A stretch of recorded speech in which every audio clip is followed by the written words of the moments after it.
तो ऐसे सुस्वर, और जो उसका अपोजिट होगा वो दुस्वर होगा। फिर आधे नाम कर्म होता है कि जो प्रभा कांति सहित शरीर होता है उसको आधे कहते हैं। और उसको उसमें भी कहते हैं कि बहुत लोगों को प्रिय भी लगते हैं या बहुत लोगों से मान्यता प्राप्त होता है, उसको भी आधे नाम कर्म कहते हैं। और जिसको प्रिय नहीं लगते या कांति नहीं है वो अनादे नाम कर्म है। तो यश कीर्ति वो जिसका पुण्य अधिक होता है और पवित्र पुण्य होता है और जगत में प्रसिद्ध हो जाता है, उसका नाम है यश कीर्ति नाम कर्म। और कितना भी अच्छा काम करे तो उसका यश नहीं बढ़ता है, वो अयश कीर्ति नाम कर्म कहा जाता है। और शरीर में जो अंगोपांग निर्माण होता है, रचना होता है, उसको निर्माण नाम कर्म कहते हैं। निर्माण का अर्थ है जैसा हमारे शरीर के अंग और उपांग, आपको बोला ना अंग, 2 हाथ 2 पैर, नितंब और हृदय मस्तक, ये सब बताए ना, पीठ, तो उसी ये अंग है। और उपांग में नाक कान ये सब उपांग है, अंगुलियाँ वगैरह। तो इसका रचना करने का काम करता है निर्माण नाम कर्म। तो निर्माण नाम कर्म से शरीर के रचना होता है। तो उसमें 2 भेद है, स्थान निर्माण और प्रमाण निर्माण। कौन से जगह में क्या क्या बनना है, नाक के जगह में नाक, मुंह के जगह में मुंह, आँख के जगह में आँख, कान के जगह में कान, ये स्थान निर्माण हो गया। और प्रमाण कितने शरीर है, कितने हाइट है, कोई तिरंज है, कोई मनुष्य है, कोई देव है, उनके सुंदरता के रूप से उनके बड़े छोटे उसके प्रमाण निर्माण ये अंग और उपांग का निर्माण कराता है। निर्माण नाम कर्म में स्थान निर्माण और प्रमाण निर्माण ऐसे होता है। ये सब निर्माण नाम कर्म के उदय से पूरा शरीर का रचना हो जाता है। और इस प्रकार नेत्र आदि का रचना करने में भी वो उस जगह में ही वो सुंदर रचना होता है। और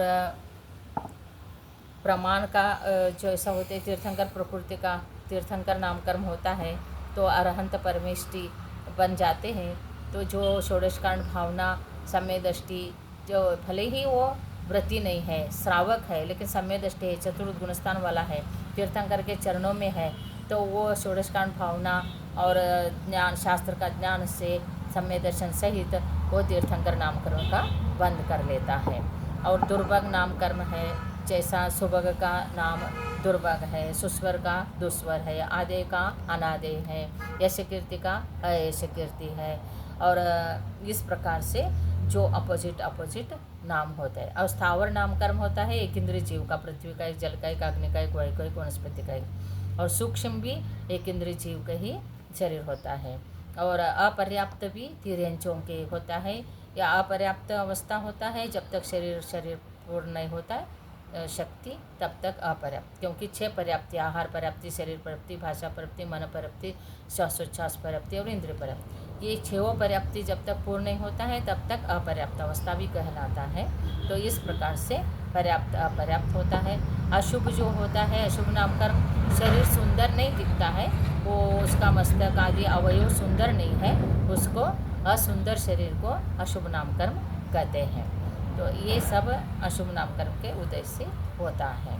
और पुण्य प्रकृति होता है तो पुण्य करके जाता है तो उसका सारे सुंदर शरीर, यश कीर्ति नाम, सुभग नाम, सुस्वर नाम, ये सब आदे नाम, ये सब सुंदर सुंदर पुण्य प्रकृति वाला नामकर्म का बंद हो जाता है महानुभाव। और अंतराय जो है 5 प्रकार के है, दानांतराय, लाभांतराय, भोगांतराय, उपभोगांतराय, वीरांतराय। जो दान करने की इच्छा रखता है वो दान करता है, कर नहीं सकता है तो दानांतराय है। और लाभ होने की इच्छा, लाभ चाहिए, लाभ नहीं होता है, वो लाभांतराय नामकर्म का उदय है। और कुछ भोगना चाहते हैं, जैसे भोग वस्तु और उपभोग वस्तु, खाने का वस्तु है वो भोग वस्तु है, खाना चाहता है लेकिन भोगांतराय कर्म का उदय है तो इसलिए वो भोग नहीं सकता। उपभोगांतर में जो मकान है, मकान रहने को मकान नहीं मिलता है, वह कपड़े पहनने का कपड़े नहीं मिलता, आभूषण नहीं मिलता है, आदि आदि जितना पुनः पुनः भोगा जाता है उसको उपभोग कहते हैं, वो नहीं मिलता है तो उपभोगांतराय कर्म का उदय। और जो तपस्या करने के लिए, उपवास आदि करने के लिए शक्ति नहीं है शरीर में तो वीर्यांतराय कर्म। तो वीर जो है शरीर के लिए भी है, आत्मा के लिए भी है। तो इसलिए इस प्रकार से नाम कर्म के भेद के बाद अंतराय कर्म 5।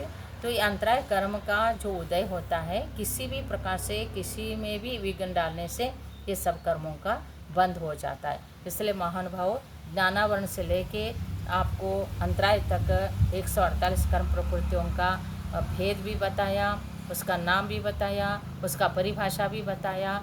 उससे आप पुनः सुन के समझ के इसका 148 कर्म प्रकृति को सुनने से और उसका उपयोग में लाने से, याद करने से आपको एक प्रकार का ध्यान भी हो जाएगा और ज्ञान भी हो जाएगा।